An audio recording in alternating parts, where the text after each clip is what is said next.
علی رضی اللہ تعالیٰ عنہ کو آپ نے غمگین دیکھا. آپ نے پوچھا کیا مصیبت لاحق ہے؟ اس نے کہا ایک تھوڑا ہی ہے، بہت ساری ہے. کہا تو ایک ہی کلمہ کافی ہے، بسم اللہ الرحمن الرحیم، لا حول ولا قوت الا باللہ العلی العظیم. فرمایا اے علی، یہ کلمہ کسی غم ہم صدمے کو نہیں چھوڑے گا. بسم اللہ الرحمن الرحیم، لا حول ولا قوت الا باللہ العلی العظیم. عمل کتنا مختصر ہے اور کتنی تسلی علی کو دی. کمال ہے اس کلمہ میں.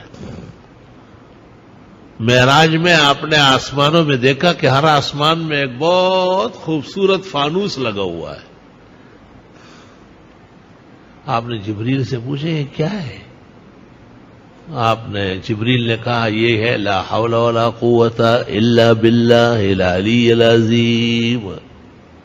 اور عرفات میں آپ نے کہا دعائی و دعاء الانبیاء من قبل فی هذا المقام، میری دعا اور مجھ سے پہلے جتنے انبیاء یہاں آئے حج کرنے عرفہ پیش ہوئے سب یہ کرتے تھے لا الہ الا اللہ وحدہ لا شریک لہ لہ الملک ولہ الحمد وہو علی کل شیء قدیر.